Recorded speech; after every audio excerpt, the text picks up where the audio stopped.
Hello everyone, कैसे सब लोग? बढ़िया। Yes sir. ओके, तो आज हम लोग देखने वाले हैं क्वेश्चन नंबर 13। ये इलस्ट्रेशन वाला है। इल्लू 13, page number 95, question number 13, illustration 13। ठीक है। Okay, let's start. Following is the summary of receipt and payment of जय हनुमान व्यायाम शाला Aurangabad for the year ended on 31 March 2020। अपने को क्या दिया हुआ है? रिसीट एंड पेमेंट अकाउंट अपने को बताया हुआ है। इस पे से देख करके एडिशनल इन्फॉर्मेशन दी और बोले हुआ है prepare income and expenditure account for the year ended on 31 March 2020 and also balance sheet as on date. अपने को दो चीज़ें बनानी है, इनकम एंड एक्सपेंडिचर अकाउंट और दूसरा बैलेंस शीट। ठीक है। सबसे पहले क्या करेंगे सर? सबसे पहले तो हम लोग एडजस्टमेंट देख लेंगे। एडजस्टमेंट यदि आप देखेंगे और अपन स्टार मार्किंग करते चलेंगे, है ना? Yes sir. तो चलो फटाफट एडजस्टमेंट देखो, स्टार मार्क करो। हाँ, तो पढ़ेगा आपने एडजस्टमेंट। सबसे पहली एडजस्टमेंट क्या है? सब्सक्रिप्शन से रिलेटेड। ओके, तो कहाँ एडजस्टमेंट आएंगे? सब्सक्रिप्शन में एडजस्टमेंट आएंगी, तो वहाँ स्टार मार्क कर लिया। आउटस्टैंडिंग सैलरी, तो सैलरी के सामने स्टार मार्किंग कर लिया। नेक्स्ट एसेट दिए हुए ओपनिंग एसेट्स है, इसमें डेप्रिसिएशन है। ठीक है। लैंड एंड बिल्डिंग फर्नीचर यहाँ तो नहीं चाहूँगा। Okay. Accrued income on investment, investment investment investment investment में एडजस्टमेंट है। नेक्स्ट 50% एंट्रांस फीस और 60% डोनेशन। एंट्रांस फीस डोनेशन में एडजस्टमेंट है और एंट्रांस फीस में एडजस्टमेंट। ठीक है। Okay, so let's start. क्या करेंगे? एक एक आइटम को देखेंगे और जहाँ जाएगा इनकम एक्सपेंडिचर के हिसाब से, एसेट्स और लायबिलिटी के हिसाब से अपन उसको पुट करेंगे। ओके। Yes sir. सबसे पहला है सैलरी। सैलरी क्या है बेटा? एक्सपेंस है। एक्सपेंस है तो कहाँ जाएगा? इनकम एंड एक्सपेंडिचर के एक्सपेंडिचर साइड में जाएगा 50,000। डेबिट क्रेडिट कोई एडजस्टमेंट है क्या? Yes sir. तो इनर कॉलम में लिखना पड़ेगा। तो यहाँ पर क्या लिखेंगे बेटा जी? हम लोग यहाँ लिखेंगे to salary how much 50,000 in year column because there is an adjustment. Next lightning. Lightning भी क्या आएगा? एक्सपेंस आएगा। तो इनकम एंड एक्सपेंडिचर के एक्सपेंडिचर साइड में to lighting 10,500, no adjustment, therefore we will write directly in outer column. Next general expenses. General expenses means expense 20,000 expense है, तो income and expenditure के एक्सपेंडिचर में साइड में जाएगा। तो जनरल एक्सपेंस कितना? 20,000। Okay. Next maintenance charges, again expense है, तो इनकम एंड एक्सपेंडिचर के एक्सपेंडिचर साइड में to maintenance charges how much? 40,000। Next entertainment expense, expense है, तो इनकम एंड एक्सपेंडिचर के एक्सपेंस साइड में जाएगा टू एंटरटेनमेंट एक्सपेंस। कितना है भैया जी? 35,000। 35,000। Next printing and stationery, again expense है, 7,000 टू प्रिंटिंग एंड स्टेशनरी। कितना है? 7,000। Next expenses for 18-19। देखो, अब ये रिसीट एंड पेमेंट में तो मैंने पहले बताया था, रिसीट एंड पेमेंट में कोई भी साल को साल में कोई भेदभाव नहीं करता। रिसीट एंड पेमेंट आपने कैश दे दी या आपको कैश आ गई, फिर वो चाहे अगले साल से रिलेटेड हो चाहे पिछले साल से रिलेटेड हो, इसमें कोई फर्क नहीं है। कैश आ गई, कैश की एंट्री पास हो गई तो यहाँ पर आ जाएगा, फिर वो ये साल से हो, अगले साल का हो, पिछले साल का, इसमें कोई लेना देना नहीं। लेकिन जब इनकम एंड एक्सपेंडिचर बनाते हैं तो इनकम एंड एक्सपेंडिचर केवल ये साल से रिलेटेड रहना चाहिए। तो इनकम एंड एक्सपेंडिचर में केवल वही इनकम और केवल वही एक्सपेंसेस आएंगे जो करंट ईयर या जो ये साल से, जिस ईयर का हम लोग इनकम एंड एक्सपेंडिचर बना रहे हैं उस साल से रिलेटेड हो तो भी आएंगे। यदि कोई इनकम एंड एक्सपेंडिचर अगले साल से फ्यूचर से रिलेटेड है तो प्री हो जाता, अपन यहाँ से लेस कर देते। यदि कोई पिछले साल से रिलेटेड है तो वो भी अपने को इसमें नहीं लिखने का है। तो ये एक्सपेंसेस तो जरूर है, लेकिन कौन से साल के है बेटा? 18-19। और अपन क्या इनकम एंड एक्सपेंडिचर कब का बना रहे हैं? 19-20। तो ये पिछले साल का एक्सपेंस है, तो इनकम एंड एक्सपेंडिचर में नहीं आएगा। भले कैश हमने आज दिया इसको 25,000, लेकिन ये खर्चा कब का है? पिछले साल का है, तो पिछले साल के इनकम एंड एक्सपेंडिचर में गया होगा, ये साल अपने को नहीं लिखना है। ठीक है। ईयर भी आपको ध्यान से देखने का है। नेक्स्ट है इन्वेस्टमेंट। सर इन्वेस्टमेंट तो एसेट है, एसेट है तो कहाँ लिखेंगे? बैलेंस शीट के एसेट साइड में 1.5 लाख इन्वेस्टमेंट है ना? Yes sir. Investment 1,50,000. Okay, yes sir. Next 8% fixed deposit with Y urban bank limited. ठीक है, फिक्स डिपॉजिट मतलब एफडी. एफडी बोले तो सर ये भी क्या है, एसेट है. कितना है, 50,000. और यहाँ पर 8% बोले मतलब बेटा जी यहाँ है हिडन एडजस्टमेंट. मैंने बोला ना जब भी परसेंटेज सामने दिया रहेगा तो फाइनल अकाउंट को याद करो. यहाँ हिडन एडजस्टमेंट भी. पहले तो एफडी एक एसेट है तो बैलेंस शीट के एसेट साइड में लिखना पड़ेगा 50,000. 8% एफडी 50,000. 8% एफडी 50,000. ठीक है, यस सर. अभी हिडन एडजस्टमेंट में मैं वापस आऊँगा, अभी नहीं कर रहा हूँ. नीचे में लिख देता हूँ, लगे तो अपन भूल जाएंगे नहीं तो फिर. तो यहाँ लिख देता हूँ एक एडजस्टमेंट एफडी के एडजस्टमेंट डेट. ठीक है, बाद में आएंगे हम लोग इस पर दोबारा. Balance CD. बैलेंस सीडी बोले तो काय का बैलेंस है बेटा जी, कैश का बैलेंस है. कितना कैश का बैलेंस है, 33,300. तो ये भी क्या है, एसेट है. एसेट है तो कहाँ जाएगा, बैलेंस शीट के एसेट साइड में 33,300. तो यहाँ लिख देंगे हम लोग कैश 33,300. Okay, yes.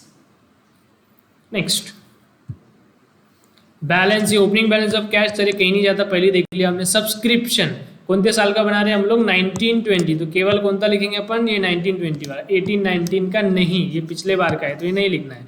1920 में कितना सब्सक्रिप्शन है, 2,30,000. सब्सक्रिप्शन क्या है, इनकम.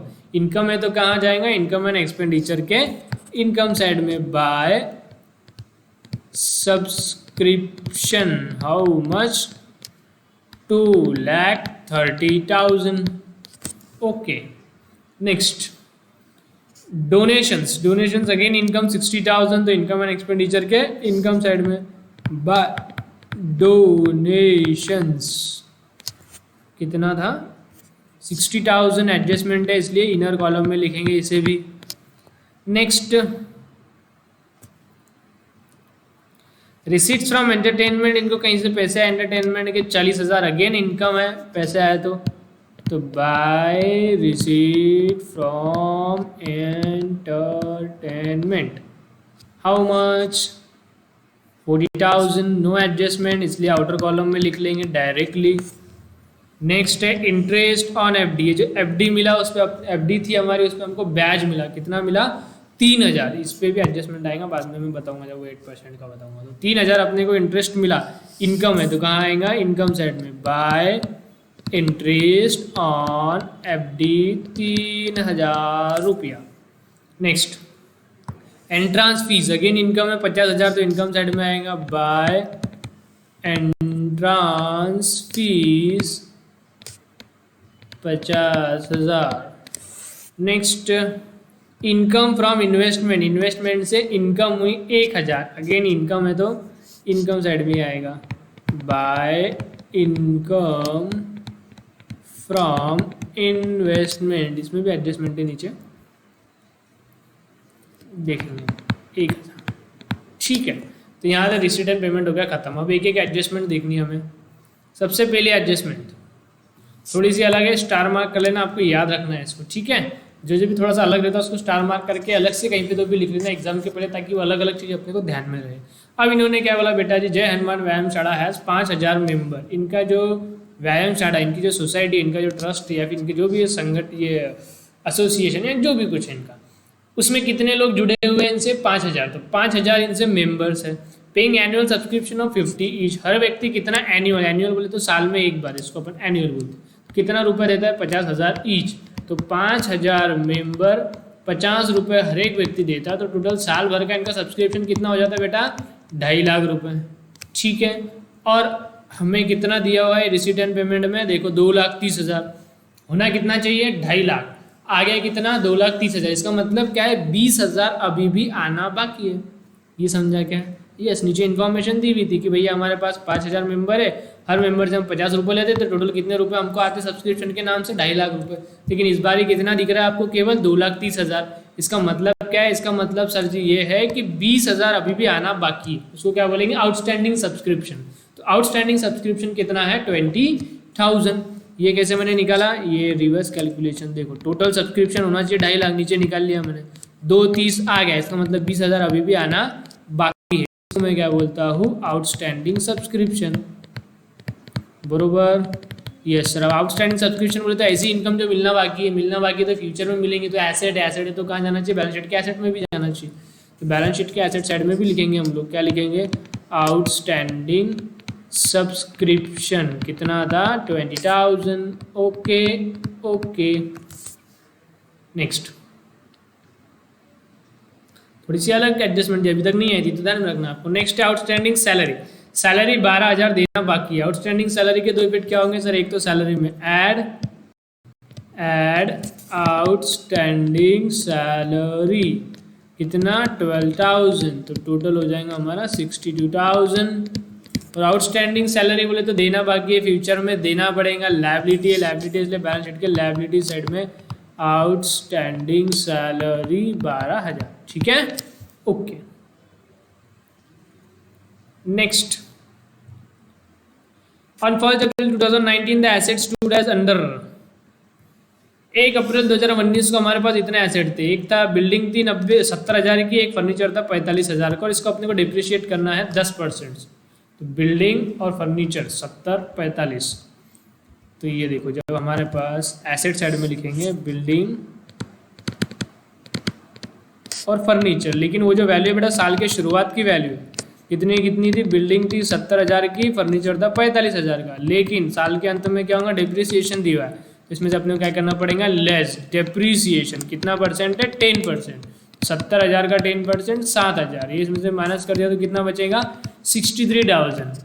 फर्नीचर में से भी लेस करना है क्या, डिप्रिसिएशन, कितना परसेंट 10%, 45,000 का 10% 4,500, ये इसमें से माइनस किया तो कितना बचेगा 40,500, बरोबर, यस सर।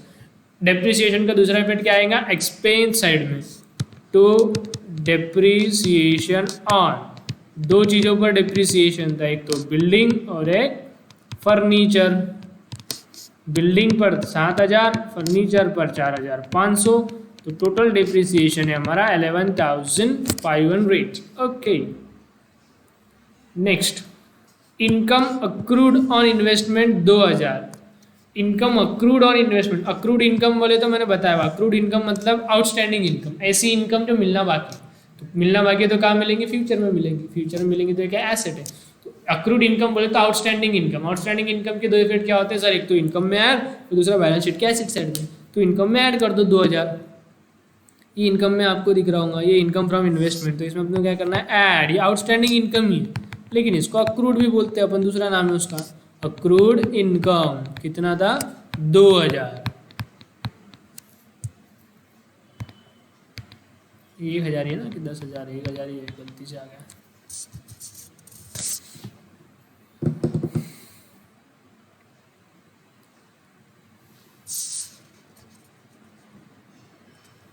एक 1,000, ठीक है।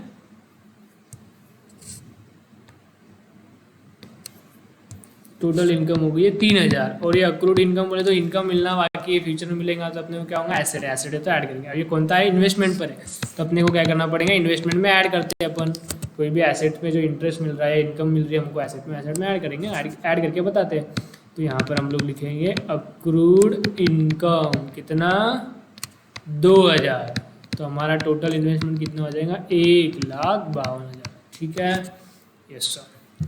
Next, 50% of entrance fees, entrance fees का 50% और 60% ऑफ डोनेशन, तो क्या करना है कैपिटलाइज, तो एंट्रांस फीस का 50% और डोनेशन का 60%, तो कहाँ एंट्रांस फीस, ये एंट्रांस फीस, तो इसका 50% लेस कैपिटलाइज्ड, कितना 50% बोले तो 25,000, तो यहाँ कितना बचेगा सिर्फ 25,000, और ये कैपिटलाइज्ड बोले तो क्या होगा, यहाँ पर आपको ओपनिंग बैलेंस दिखेगा कैपिटल फंड, उसमें कर देंगे ऐड एंट्रांस फीस 25,000, ठीक है, और उसी तरह डोनेशंस का कितना परसेंट 60%, तो लेस कैपिटलाइज्ड हाउ मच 60% बोले तो 36,000, तो कितना बचा 24,000, अगेन कैपिटलाइज बोले तो कैपिटल में क्या करेंगे ऐड, क्या ऐड करेंगे, donations, how much, 36,000। Okay okay. Next देखो, ये हमारा बाकी था मैंने बताया, बाद में बताऊंगा। 8% एफडी वाला जो ये हिडन एडजस्टमेंट है, इस पे क्या बोले हुए इन्होंने बेटा, देखो ध्यान से, फिक्स डिपॉजिट है, सामने 8% लिखा है। 8% का मतलब क्या होता है कि अपने को 8% इंटरेस्ट मिलेगा। यस, कितने पे मिलेगा, कितने की एफडी है, 50,000। तो 50,000 पे 8% अपने को इंटरेस्ट मिलेगा। तो अब 50,000 का 8% निकालेंगे तो आएगा 4,000। मतलब अपने को कितना इंटरेस्ट मिलने वाला है एफडी पे, 4,000। और आप ध्यान से देखेंगे तो इनकम साइड में आपको दिख रहा है इंटरेस्ट ऑन एफडी, उसकी एंट्री हुई, लेकिन कितनी की हुई, सिर्फ 3,000। मतलब केवल 3,000 ही अपने को मिला, 1,000 अभी मिलना बाकी है। समझा क्या है, कैसे निकाला मैंने, यहाँ एफडी दी हुई है 50,000 की, उसके सामने बोला 8%, तो 50,000 का 8%, 4,000 टोटल अपने को इंटरेस्ट मिलना चाहिए, बरोबर। और ये income and expenditure, receipt and payment में इनकम, रिसीट साइड में आपको दिख रहा है 3,000 रुपये अपने को मिल गए। मतलब ये जो 4,000 अपने को ब्याज मिलना है ना, उसमें से 3,000 ऑलरेडी मिल गए। तो अभी भी कितना मिलना बाकी है, 1,000 का इंटरेस्ट अभी भी मिलना बाकी है। मतलब ये क्या होगा बेटा, आउटस्टैंडिंग इनकम। आउटस्टैंडिंग इनकम हो गया ना, तो आउटस्टैंडिंग इनकम के दो इफेक्ट क्या होते हैं, एक तो इनकम में ऐड और दूसरा बैलेंस शीट के एसेट साइड में। सिंपल। तो 1,000 क्या है अपने को, इनकम आउटस्टैंडिंग है, कौन सी, इंटरेस्ट वाली। तो इसमें क्या करेंगे, ऐड, क्या लिखेंगे, आउटस्टैंडिंग इंटरेस्ट, कितना है 1,000। तब जाके टोटल आपको इंटरेस्ट दिखेगा 4,000, 50,000 का 8%। और ये आउटस्टैंडिंग इंटरेस्ट है, तो अपने क्या करना पड़ेगा, दूसरा क्या करना पड़ता है, एसेट साइड में। और क्योंकि एसेट से रिलेटेड, तो अपन क्या करते हैं, एसेट में ऐड कर देते हैं, add interest on FD, investment है, इन्वेस्टमेंट में इंटरेस्ट अपन ऐड कर देते हैं। कितना ऐड करेंगे, 4,000, 3,000, सिर्फ 1,000। 4,000 भी नहीं, 3,000 भी नहीं, सिर्फ 1,000। सर ऐसा क्यों, क्योंकि भैया 3,000 तो ऑलरेडी रिसीट पेमेंट में आ गया था ना, ये दिख रहा ना आपको 3,000 ये ऑलरेडी आ गया, तो इसका एडजस्टमेंट ऑलरेडी हो चुका है। एडजस्टमेंट अपन किसका करते हैं, इसकी जनरल एंट्री बाकी रहती, जनरल एंट्री बाकी रहती तो लेजर में नहीं आता, लेजर में नहीं आता तो यहाँ पर ना ट्रायल बैलेंस में दिखेगा फाइनल अकाउंट में, ना रिसीट एंड पेमेंट में दिखेगा एनपीओ में, एनपीसी में। कहीं रिसीट एंड पेमेंट में नहीं दिखा तो उसके दो इफेक्ट आते। रिसीट एंड पेमेंट में यदि कोई चीज़ दिख रही है तो मतलब उसके वो दो इफेक्ट हो चुके हैं, दो इफेक्ट नहीं आएंगे, उसका एक ही इफेक्ट आएगा। इसलिए हमने 3,000 का एक ही इफेक्ट लिया, इनकम साइड में लिख लिया। लेकिन ये जो नीचे एडजस्टमेंट में बोले हुआ था, एडजस्टमेंट में नहीं बोले हुआ, लेकिन हिडन एडजस्टमेंट है, तो एडजस्टमेंट ही ना। अपन ने 8% निकाला, 4,000, 3,000 ऑलरेडी आ गया, तो कितने की सिर्फ एंट्री करना बाकी, 1,000 की। इसलिए हमने 1,000 ही उसमें ऐड किया, तो 3,000 ऑलरेडी इसमें ऐड हो चुका है। तो कितने की एफडी हो जाएंगी अभी, 51,000। ठीक है, तो थोड़ा सा आपको ध्यान से समझ के करने का है, थोड़ी सी एक दो एडजस्टमेंट इसमें थोड़ी सी डिफरेंट रहेगा, याद। यस सर, ठीक है। अभी हुआ नहीं खत्म, अभी आप देखेंगे तो यहाँ पे मुझे ओपनिंग कैपिटल फंड अभी तक मिला नहीं, ओपनिंग बैलेंस। तो ओपनिंग बैलेंस कैसे निकालूं सर, कुछ बताया तो नहीं है। आप ध्यान से देखेंगे ना, कुछ बोला नहीं, लेकिन इन्होंने इन्फॉर्मेशन दी हुई पिछले साल के एसेट्स वगैरह की, तो अपने को पिछले साल की बैलेंस शीट खुद बनानी पड़ेगी, और फिर वो बैलेंस शीट से हम लोग कैपिटल फंड निकालेंगे। देखो कैसे बताता हूँ। तो ऐसे क्वेश्चन में जब कैपिटल फंड अपने को नहीं दिया है, तो अपने को क्या करना पड़ेगा, खुद कैलकुलेट करना पड़ेगा। कैसे कैलकुलेट होता है, पुरानी बैलेंस शीट बना के। तो हमें बैलेंस शीट बनानी पड़ेगी, पुरानी वाली बैलेंस शीट एज ऑन 31 मार्च 2019। ये सब अपने को कहाँ करने का बेटा, वर्किंग नोट में। ठीक है, ये क्यों कर रहे हैं हम लोग, कैपिटल फंड के लिए कर रहे हैं बेटा जी। ये कैपिटल फंड, इसका जो बैलेंस आएगा वो अपने को उठा के वहाँ लिखने का।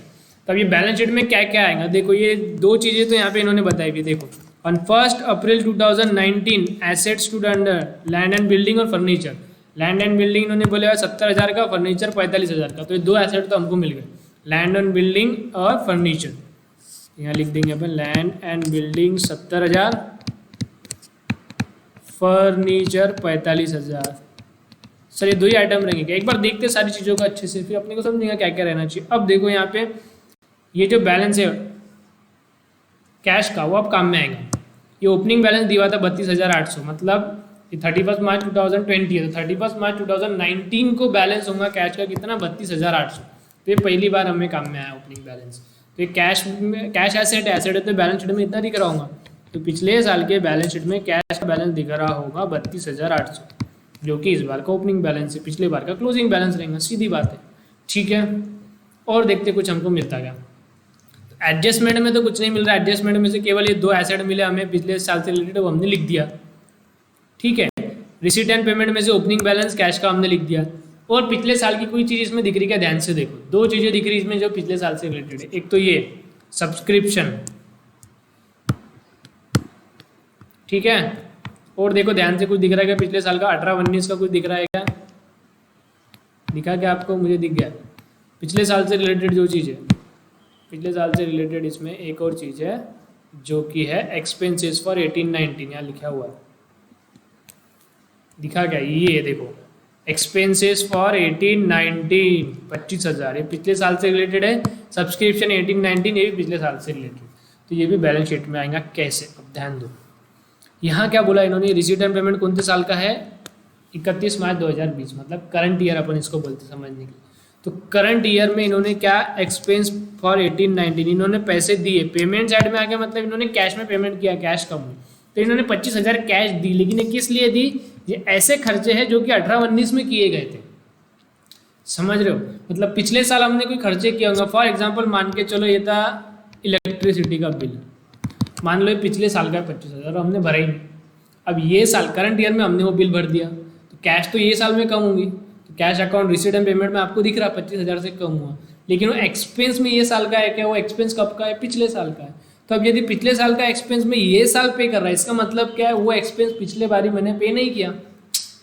अरे सिंपल लॉजिक है ना। ये यहाँ पर दिख रहा है 18-19 का एक्सपेंस 25,000, इसका मतलब क्या? इसका सीधा साधा ये मतलब है कि हमने पिछले बार खर्चा कर लिया था लेकिन उसका पेमेंट नहीं दिया। सर आपको कैसे पता? यदि पेमेंट दे देते थे तो यहाँ पे काय को आता था, वो पिछले साल में चल जाता था। ये साल में पेमेंट दिख रहा रिसीट एंड पेमेंट में, इसका मतलब क्या है? हमने पिछले साल 25,000 के कुछ खर्चे करे और उस खर्चे के पैसे हमने नहीं दिए थे पिछले साल, वो ये साल दिए। इसका मतलब पिछले साल वो खर्चे का पैसा देना बाकी था।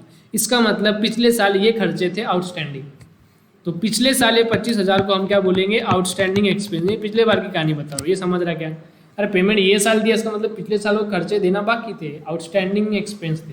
तो ये आउटस्टैंडिंग एक्सपेंस हुआ करता था पिछले बार, ठीक है। पिछले बार पेमेंट नहीं दिया था तो पिछले साल के बैलेंस शीट में इसे हमने दिखाया होगा आउटस्टैंडिंग एक्सपेंस बोल के, कि पैसे देना बाकी, भविष्य में देंगे, और अब वो भविष्य आ गया और अब हमने पेमेंट किया। तो हम बना क्या रहे? पिछले बार की बैलेंस शीट। तो पिछले बार के बैलेंस शीट में ये दिख रहा होगा आपको आउटस्टैंडिंग एक्सपेंस। आउटस्टैंडिंग एक्सपेंस क्या रहता है? लायबिलिटी। लायबिलिटी रहता है तो कहाँ जाना चाहिए? लायबिलिटी साइड में। तो ये देखो अभी पिछले साल के बैलेंस शीट में आपको दिख रहा होगा आउटस्टैंडिंग एक्सपेंस। ये अपन पिछले बार की बैलेंस शीट बना रहे, तो पिछले बार की बैलेंस शीट इमेजिन करने का। तो पिछले बार की बैलेंस शीट में आउटस्टैंडिंग खर्चे दिख रहे थे 25,000, इसीलिए तो ये इस साल जाके हमने पेमेंट किया। समझा क्या? थोड़ा सा अलग है लेकिन थोड़ा ध्यान देना पड़ेगा, ठीक है, ओके। और एक चीज़ यहाँ पे देखो, सब्सक्रिप्शन। सब्सक्रिप्शन यहाँ क्या दिख रहे हैं? 18-19 में 4,000 मिले, 18-19 में नहीं मिले, मिले 19-20 में, लेकिन कौन से ईयर के? वो 18-19। मतलब ये साल मुझे पैसे आए, इनकम आई 4,000, लेकिन ये कब की है? पिछले बार की है। लेकिन पैसे आ जाए इसलिए रिसीट एंड पेमेंट अकाउंट में दिख रहा है, कैश अकाउंट में दिख रहा है, लेकिन पैसे भले ही आ जाए, लेकिन इनकम आज की है क्या? इनकम पिछले बार की है। कितनी है? 4,000। ये इनकम अपने को आज मिली, इसका मतलब पिछले साल ये इनकम क्या थी? आउटस्टैंडिंग। पिछले बार मिलना बाकी थी तभी तो इस बार मिल गई। तो ये जो इनकम है 18-19 की, पिछले बैलेंस शीट में दिख रही होंगी आउटस्टैंडिंग इनकम बोल के, आउटस्टैंडिंग सब्सक्रिप्शन बोल के, ठीक है। आउटस्टैंडिंग इनकम क्या रहता है? एसेट, इसलिए एसेट साइड में दिख रहा होगा आउटस्टैंडिंग सब्सक्रिप्शन 4,000 पिछले बार। इमेजिन कर पा रहे क्या आप? आउटस्टैंडिंग सब्सक्रिप्शन, ये इनकम था, इनकम आउटस्टैंडिंग तो एसेट साइड में जाता है, तो आउटस्टैंडिंग सब्सक्रिप्शन आपको यहाँ पर 4,000 दिख रहा होगा। ये समझा क्या? ये दो चीज़ें थोड़ा ध्यान से समझने का है।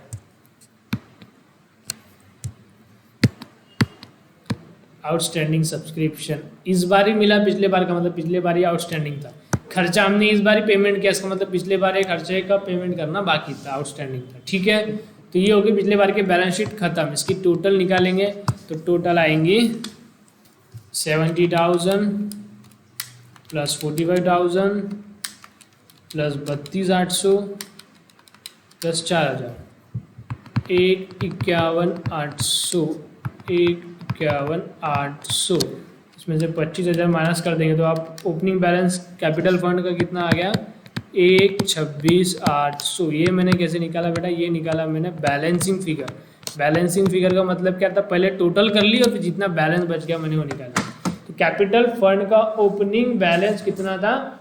126,800। समझा क्या? इस फिगर की हमें ज़रूरत थी इस बार, इसलिए तो इतना झमेला किया। ये यहाँ पर लिखना था हमको 126,800, ये ओपनिंग बैलेंस निकालना था, इसके लिए मैंने पुरानी बैलेंस शीट पूरी बनाई। समझा क्या आपको? यस। तो ऐसा यदि क्वेश्चन आता है तो आपको इस तरीके से सॉल्व करना। अब हमारा भी पूरा हो गया ख़त्म। अब सबसे पहले क्या करेंगे बेटा जी? टोटल। और सरप्लस है या डेफिसिट है अपन कैलकुलेट करेंगे। Okay, yes. चलो करो फटाफट। इनकम साइड की total 2,50,000 plus 24,000 plus 40,000 plus 4,000 plus 25,000 plus 3,000, 3,46,000, 3,46,000, 3,46,000। Profit या सरप्लस कितना आ रहा देखेंगे।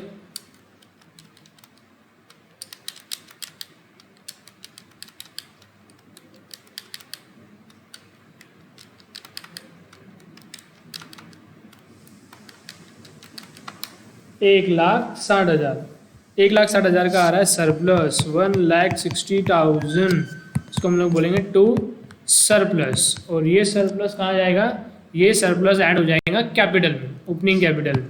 ऐड सरप्लस कितना था, 1,60,000। अब इसकी टोटल कर लेंगे एक बार फटाफट। 1,26,800 प्लस 25,000 प्लस 36,000 प्लस 1,60,000, तो टोटल बैलेंस आ जाएगा आपका 3,47,800। ठीक है, अभी बैलेंस शीट की टोटल कर लेंगे।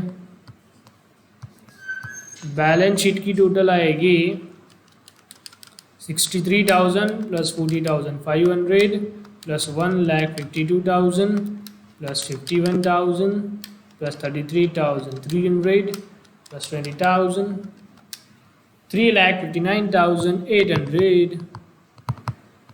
लायबिलिटी साइड की भी एक बार करके देख लेंगे उतना आ रहा या नहीं। यस, 3,59,800। ओके ओके, इस प्रकार से इसे हम सॉल्व करेंगे।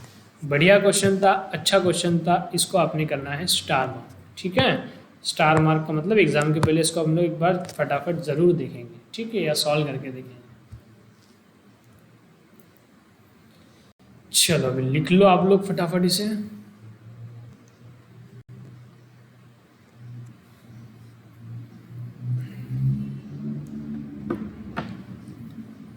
लिख लिया? Yes sir. अभी बैलेंस शीट को लिख लो। लिख लिया? यस। ये वर्किंग नोट भी लिख लो, ओपनिंग बैलेंस शीट। समझ में ओपनिंग बैलेंस शीट का फंडा है? यस, ओके ठीक। सो अभी नेक्स्ट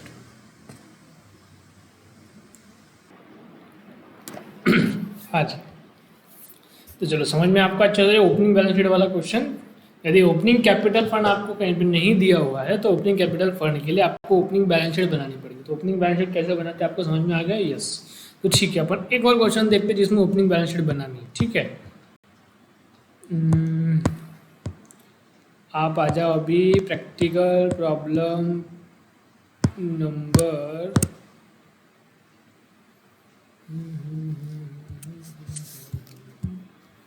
जिसमें अपने को ओपनिंग बैलेंस शीट फिर से बनानी पड़ेगी। तो अपन दो क्वेश्चन एक साथ देखेंगे तो हमारा अच्छे से हो जाएगा ओपनिंग बैलेंस शीट वाला कवर। कहाँ गया रे भैया? 11th हमारा हो गया था ना, अकाउंट ऑफ स्कूल। हाँ, इतना लिखा मतलब 11th हो गया था। ठीक है, अब अपने को करने का 12। तो अब आ जाएंगे आप सभी लोग practical problem number 12, PP 12, page number 122, पृष्ठ क्रमांक 122, प्रश्न क्रमांक 12।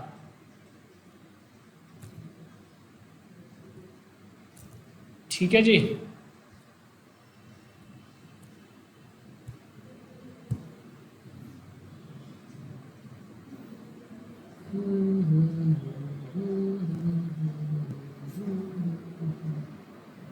चलो लेट्स स्टार्ट। सबसे पहले क्या करना है अपने को? सबसे पहले सर एडजस्टमेंट पढ़नी है और स्टार मार्किंग करनी है। तो एडजस्टमेंट देखेंगे। Following is information is made available to, मैं यहाँ पर हूँ ऑन 31 मार्च। ये देखो ओपनिंग, पहले पिछले साल के बारे में इंफॉर्मेशन दी हुई। क्या था? Library at the following assets. Upon library का रिसीट एंड पेमेंट बना रहे। Following is the receipt and payment of Dhananjay library Mumbai. तो ये एसेट्स थे उनके पास स्टार्टिंग में। कितनी बुक थी? 50,000 की। फर्नीचर था 6,500 का। मशीनरी थी 30,000 की। तो ये सब ओपनिंग बैलेंस शीट में जाएंगी चीज़ें। ठीक है, next subscription received in advance, तो सब्सक्रिप्शन में एडजस्टमेंट है तो मैं सब्सक्रिप्शन में स्टार मार्क कर देता हूँ।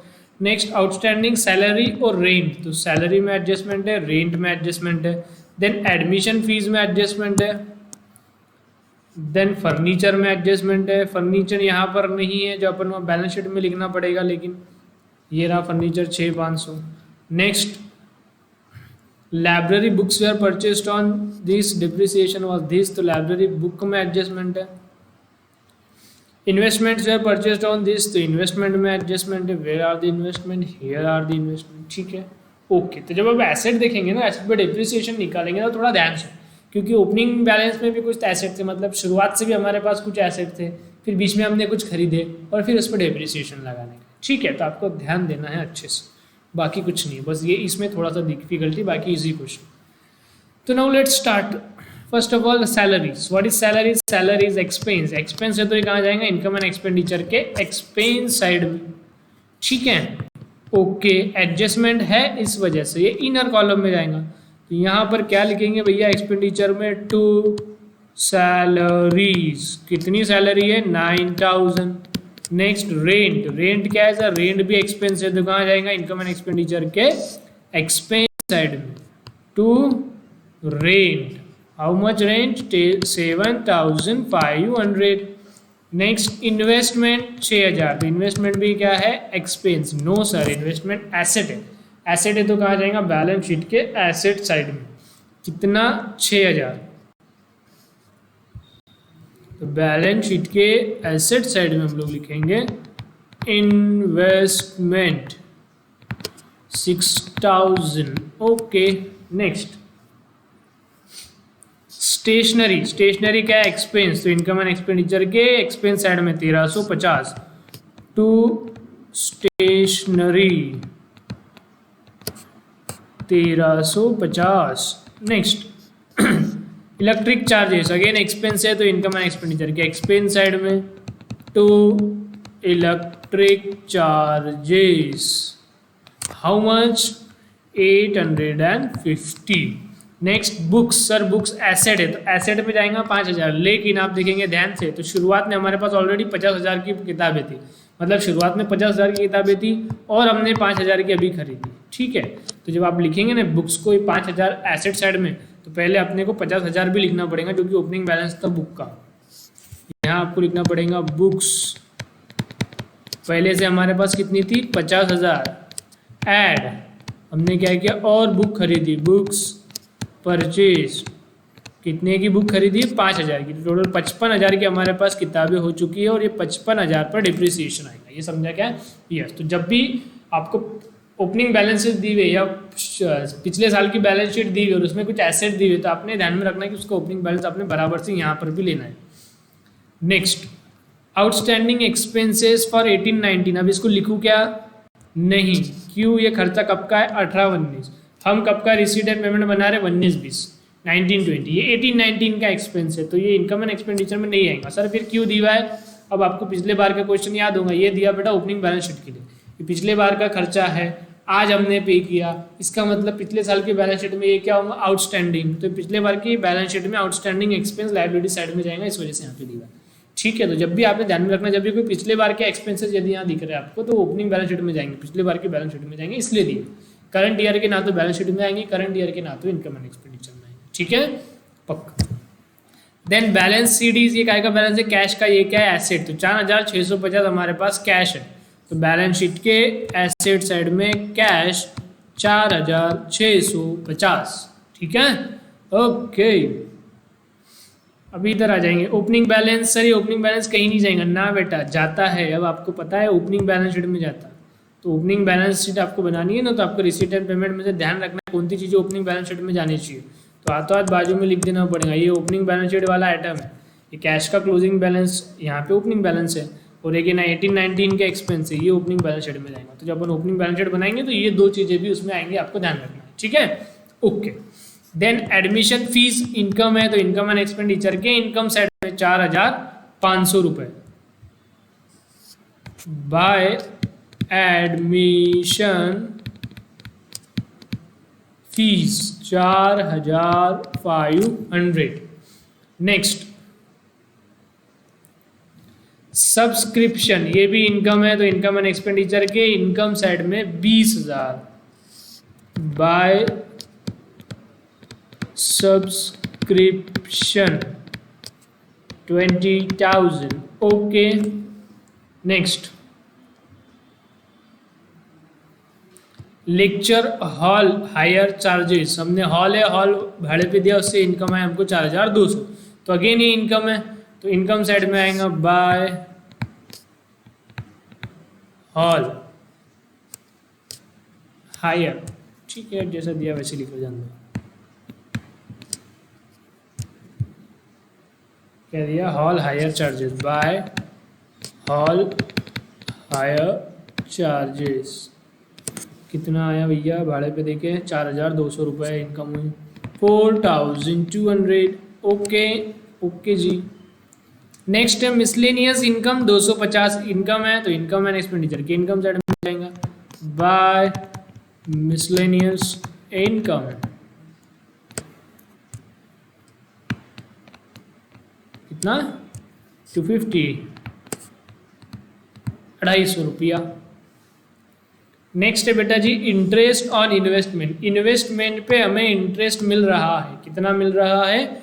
900 रुपीज़, तो ये क्या इनकम है, तो इनकम साइड में बाय इंटरेस्ट ऑन इन्वेस्टमेंट, कितना? 900। अब आप ध्यान देना, पिछले बार आया था इंटरेस्ट ऑन इन्वेस्टमेंट, वो अपन ने 2 जगह लिखा था, एक इनकम में और एक इन्वेस्टमेंट में आया। क्यों? क्योंकि बेटा वो एडजस्टमेंट में था, ये एडजस्टमेंट में नहीं है, ये रिसीटेड पेमेंट में, मतलब इसके वो जनरल एंट्री हो चुकी है, तो 2 इफेक्ट देने की जरूरत नहीं, इसका एक ही इफेक्ट आएगा।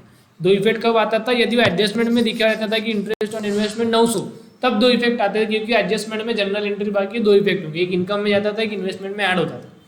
कब? जब एडजस्टमेंट में दी हुआ, यहाँ एडजस्टमेंट में नहीं दी हुआ है, रिसीटेड पेमेंट में दिया, मतलब जनरल एंट्री हो चुकी, तभी तो लेजर में आया ना। लेजर पोस्टिंग कब होती? जनरल के बाद में। तो जनरल एंट्री हो चुकी है, तो 2 इफेक्ट देने की जरूरत नहीं है, यहाँ 900 आया मतलब इन्वेस्टमेंट में ऐड हो चुका है।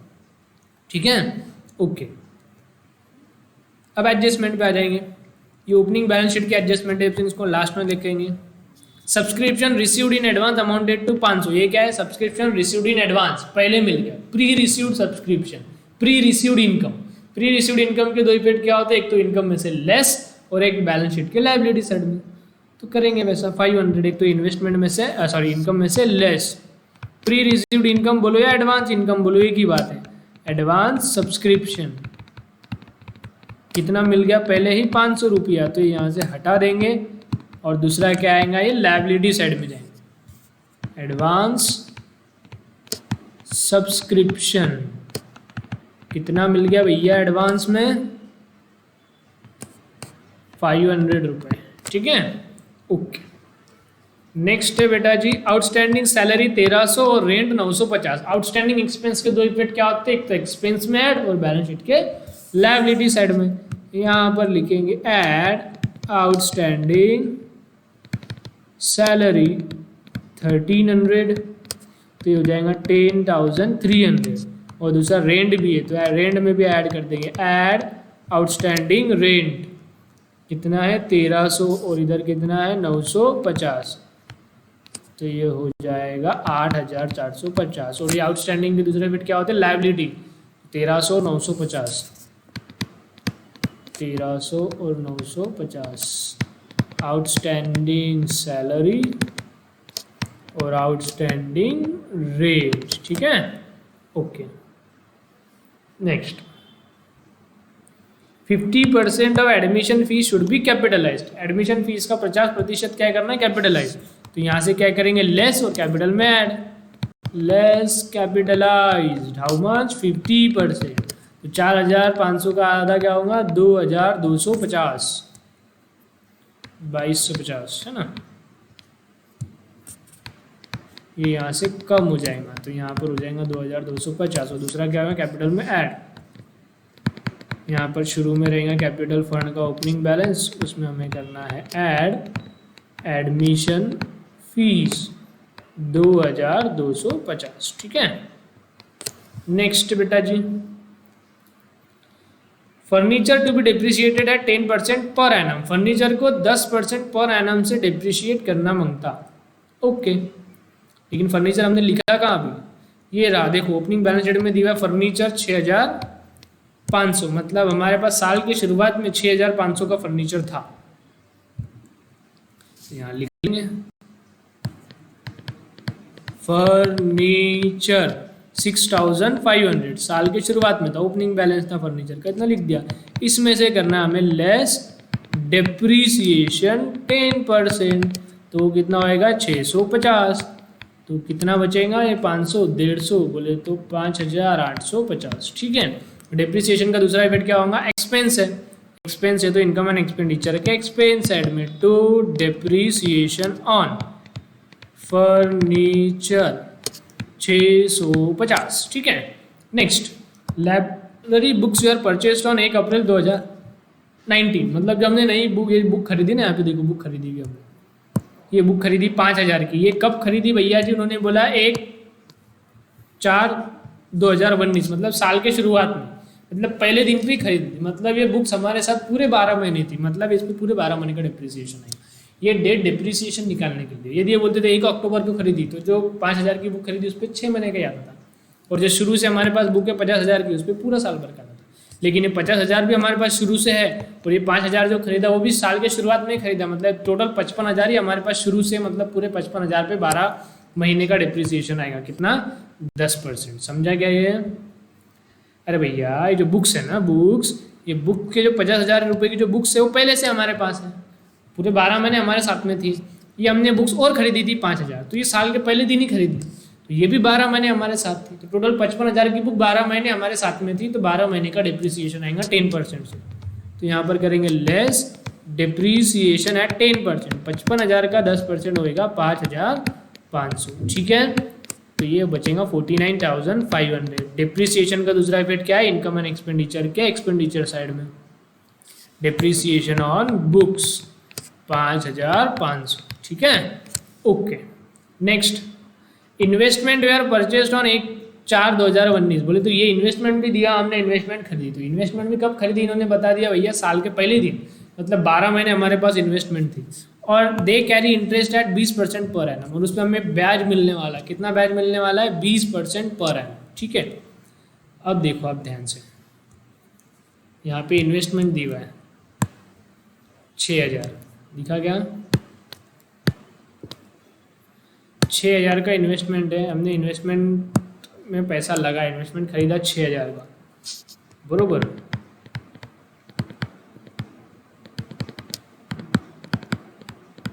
उस पर इंटरेस्ट हमें मिलेगा, कितना इंटरेस्ट मिलना है बेटा जी 20%, तो 6,000 का 20% होता है 1200, बरोबर, यस सर।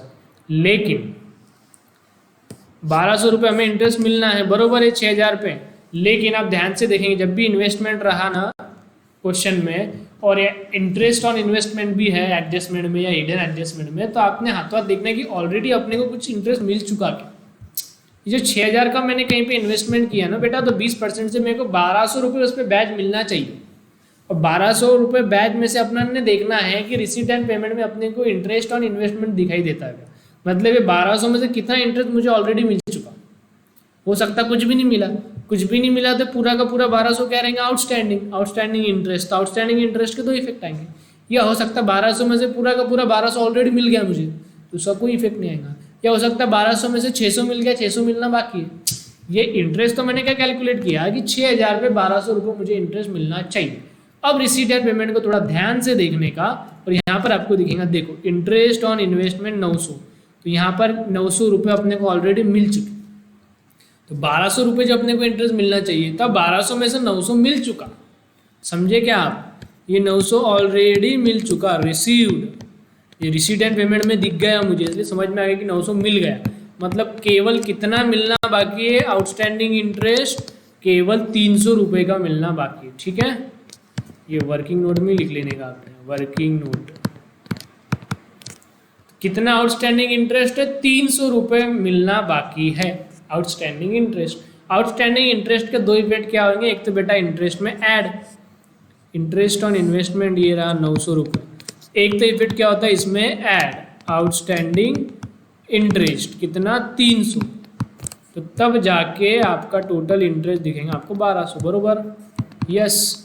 आउटस्टैंडिंग कितना था 300, और आउटस्टैंडिंग इंटरेस्ट है, इन्वेस्टमेंट पे इंटरेस्ट आउटस्टैंडिंग है, तो अपन क्या करते हैं इन्वेस्टमेंट में ऐड आउटस्टैंडिंग इंटरेस्ट कितना 300 रुपये, तो इन्वेस्टमेंट हो जाएंगी 6,300। ये समझा क्या?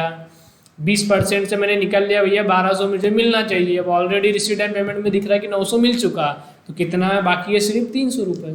तो आपको एक बात यहाँ पर समझ में आई, आपने लिख लेनी चाहिए क्या कि जब जब भी इस धरती पर इन्वेस्टमेंट दिया हुआ रहेगा तब तब आपको उसका इंटरेस्ट कैलकुलेट करना है, और साथ ही में ये देखना है कि ऑलरेडी इंटरेस्ट कितना मिल चुका है, जितना मिल चुका है वो हटा देना पड़ेगा और बचे हुआ ही आउटस्टैंडिंग रहेगा। ठीक है, तो आप इसको अपनी भाषा में हिंदी में, मराठी में, उर्दू में, गुजराती में, पंजाबी में, इंग्लिश में आपने लिख लेना है। क्या लिखना पड़ेगा बेटा कि जब जब भी आपको इंटरेस्ट दिवा रहेगा, इन्वेस्टमेंट दिवा रहेगा ना, और इन्वेस्टमेंट पे इंटरेस्ट दिवा है, तो आपको ये चीज़ जरूर देखनी है रिसीट एंड पेमेंट में कि कितना इंटरेस्ट मुझे मिल चुका, जितना मिल चुका वो उसमें से माइनस करना पड़ेगा, बचे हुआ रहेगा आपका आउटस्टैंडिंग। ठीक है, ओके, लिख लेंगे आप? यस सर, याद से लिखना, अभी के अभी इसको पॉज करके अभी के अभी कहीं पे लिख लो आप कि जब भी इन्वेस्टमेंट के इंटरेस्ट की एडजस्टमेंट रहेंगी तो अपने को देखना है रिसीट एंड पेमेंट में ऑलरेडी रिसीट साइड में कुछ इंटरेस्ट मिल चुका है, जो भी मिल चुका वो माइनस हो जाएगा और बचे हुआ रहेगा आउटस्टैंडिंग। ठीक है, यस ओके, ये हो गई सारी एडजस्टमेंट, सारा क्वेश्चन हो गया। लेकिन अभी तक अपने को कहीं पे कैपिटल फंड ओपनिंग बैलेंस मिला क्या? ये कैपिटल फंड का ओपनिंग बैलेंस की आवश्यकता रहती नहीं, मिला क्या? नहीं। तो जब जब भी अपने को कैपिटल फंड नहीं मिलता तब अपने को खुद निकालना पड़ेगा। खुद कैसे निकालते? ओपनिंग बैलेंस शीट बना के। तो ओपनिंग बैलेंस शीट भी यहाँ पर हमें बनानी पड़ेगी। तो working note number 2, working note number 2 किस चीज़ की? बैलेंस शीट एज ऑन 31 मार्च 2019, जिसको अपन ओपनिंग बैलेंस शीट बोलते हैं या पिछले साल की बैलेंस शीट बोलते हैं। ठीक है, तो पिछले साल की बैलेंस शीट बनानी पड़ेगी, सारे एसेट्स लायबिलिटी लिखने पड़ेंगे, तो बैलेंसिंग फिगर से हम लोग कैपिटल फंड निकाल लेंगे। ठीक है, तो चलो देखते हैं एक एक करके। सबसे पहले एडजस्टमेंट में देखते हैं, एडजस्टमेंट में कुछ पिछले साल के बैलेंस शीट वाले आइटम मिलते क्या। देखो पहले ही एडजस्टमेंट है, ऑन 31 मार्च 2019 इनके पास ये एसेट्स थे, बुक थी 50,000, तो लिख लो फटाफट। बुक थी हमारे पास 50,000 की। नेक्स्ट फर्नीचर था हमारे पास 6,500 का, फर्नीचर था हमारे पास 6,500 का। नेक्स्ट मशीनरी थी हमारे पास 30,000 की, मशीनरी थी हमारे पास 30,000 की। ठीक है, और कुछ पिछले साल से रिलेटेड है क्या? No sir. तो एडजस्टमेंट में बस इतनी ही चीज़ें थी। अब रिसीट एंड पेमेंट में देखते हैं अपन पिछले साल से कुछ रिलेटेड है क्या। चलो मैं इसको जब तक ये मिटाता है बहुत यहाँ पर ये होगा। अब आप इसमें से फाइंड करो कुछ चीज़ें जो पिछले साल से रिलेटेड है, जो कि वो पिछले साल की बैलेंस शीट में आनी चाहिए।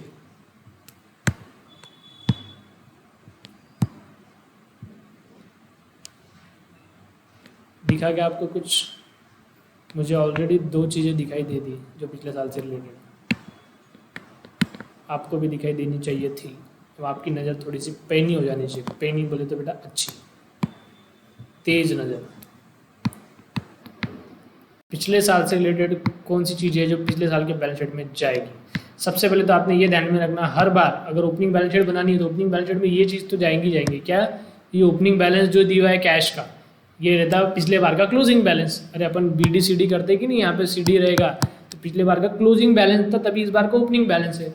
तो पिछले बार की जो बैलेंस शीट बनाएंगे उसका ये क्लोजिंग बैलेंस है कैश, मतलब पिछले बार के बैलेंस शीट में कैश इतना था। तो एक बात हमेशा आपने ध्यान में रखना, जब भी ओपनिंग बैलेंस शीट बनानी है तो रिसीट पेमेंट का जो ओपनिंग बैलेंस है वो पिछले बार का कैश का बैलेंस है। ठीक है, देखो अपने लिखा भी ओपनिंग बैलेंस शीट में जाएगा ये चीज़। 5,000 रुपये कैश है तो कहाँ जाना चाहिए ओपनिंग बैलेंस शीट में? एसेट साइड में जाना चाहिए, कैश 5,000। ठीक है, ओके। तो ये तो होगी एक चीज़। और दूसरी कोई चीज़ दिख रही क्या जो पिछले साल से रिलेटेड है? ये मुझे दिखाई दे रहा है, देखो आउटस्टैंडिंग एक्सपेंस 18-19 दिया है ना ब्रैकेट में, 18-19। तो ये एक्सपेंस पिछले बार का हमने इस बार ही पे किया। इस बार ही क्यों पे किया? क्योंकि पिछले बार पे नहीं किया। पिछले बार पे नहीं किया तो वो क्या था पिछले बार? आउटस्टैंडिंग। तो पिछले बार के बैलेंस शीट में क्या होगा? आउटस्टैंडिंग एक्सपेंस बोल के दिख रहा होगा 500 रुपये। आउटस्टैंडिंग एक्सपेंस मतलब लायबिलिटी, तो लायबिलिटी साइड में दिख रहा होगा आउटस्टैंडिंग एक्सपेंस 500। समझा क्या ये? Yes sir. और कुछ दिखाई दे रहा है कि आपको? देखो बोला नहीं सर, देखो एक एक फटाफट देख लेने का। सैलरी नहीं, rent, investment, stationery, electric charges, books, balance ये तो इस बार का है। आउटस्टैंडिंग एक्सपेंस हमने ले लिया, तो केवल ये एक चीज़ थी इधर ओपनिंग बैलेंस शीट से रिलेटेड। इधर देखो interest on investment, miscellaneous income, lecture का हॉल का higher charges, subscription, admission fees, कुछ भी नहीं है। बस ये जो बैलेंस है ये था, मतलब दो ही चीज़ें थी इसमें रिसीट एंड पेमेंट में जो पिछले साल से रिलेट करती थी, वो दो चीज़ हमने इनकॉर्पोरेट कर ली है।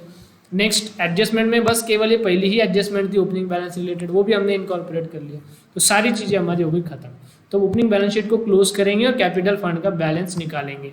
तो ओपनिंग बैलेंस शीट की फटाफट टोटल करेंगे तो आएगी 50,000 प्लस 6,500 प्लस 30,000 प्लस 5,000। तो ओपनिंग बैलेंस शीट की टोटल आ रही है 91,500, 91,500 यहाँ पर 500 है, इसका मतलब ओपनिंग बैलेंस कितना था कैपिटल फंड का 91,000। ये कैपिटल फंड का पिछले साल का क्लोजिंग बैलेंस है, तो वो ये साल का क्या था ओपनिंग बैलेंस। ये मैंने कैसे निकाल लिया, ये मैंने निकाला बैलेंसिंग फिगर, मतलब पहले टोटल कर लिया और जितना बैलेंस बच गया यहाँ पर लिख लिया। तो ये है आपका ओपनिंग बैलेंस कैपिटल फंड का कितना 91,000। यहाँ पर आपने ब्रैकेट में लिख देना चाहिए वर्किंग नोट नंबर 2। कैसे आया वर्किंग नोट 2 से, ठीक है ना, चेक करने वाले को थोड़ी सुविधा हो जाएगी। ये आउटस्टैंडिंग इंटरेस्ट कहाँ से आया वर्किंग नोट नंबर 1 से, ठीक है, ओके हो गया। अभी इनकम एंड एक्सपेंडिचर की टोटल करो, सरप्लस डेफिसिट निकालो, कैपिटल फंड में ऐड करो, बैलेंस शीट की टोटल करो, क्वेश्चन समाप्त। तो इनकम की total 2,250 plus 19,500 plus 4,200 plus 250 plus 1,200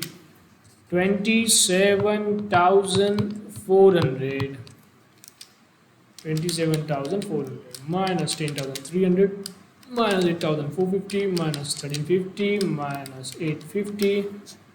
depreciation की टोटल 6,150 बरोबर 300। तो 27,400 यहाँ पर भी आएगा, यहाँ पर केवल सरप्लस आ रहा है 300 रुपये का, बरोबर, यस 300 रुपीज़ का है सरप्लस टू सरप्लस। ठीक है सर, इतना काम क्या पूर रहा है बेटा, पूरने के लिए कर भी नहीं रहे, मतलब प्रॉफिट मोटिव इंटेंशन है भी नहीं, तो सरप्लस आ गया ठीक है ना, तो डेफिसिट आ गया फिर भी अपने को काम करना पड़ता है, क्योंकि अपन क्या कर रहे हैं लोगों को सेवाएं प्रदान करने के लिए चीज़ चल रहा है। हमारे चैप्टर का नाम है not for profit concept, profit का हमारा उद्देश्य है ही नहीं। यदि हो जाता है तो ठीक है, अच्छी बात है। तो ये सरप्लस है कहाँ ऐड होगा, कैपिटल फंड में ऐड होगा, ऐड सरप्लस। किती सरप्लस ऐड झाला पाहिजे, 300 ऐड झाला पाहिजे, 91,250 प्लस 300 93,550, ठीक है। अभी बैलेंस शीट की टोटल कर लेंगे, 5,850 प्लस 6,300 प्लस 49,500 प्लस 4,650 66,300। कुछ तो गड़बड़ है दया, एक मिनट, समथिंग इज रॉन्ग, मैं साइड में लिख लेता हूँ इसको, 66,300। इधर की टोटल कर लेते हैं 93,550 प्लस 500 प्लस 1,300 प्लस 950 96,300। तो 30,000 का फर्क आ रहा है, 96,300, 30,000 का फर्क है। ढूंढते हैं हम लोग, कुछ तो भी हमने छोड़ दिया, 30,000 की कोई वस्तु हम लोग भूल गए। तो देखो कैसे ध्यान में आएगा आपको, यहाँ पर देखेंगे आप मशीनरी दिखा, 30,000 की मशीनरी हम लिखना भूल गए।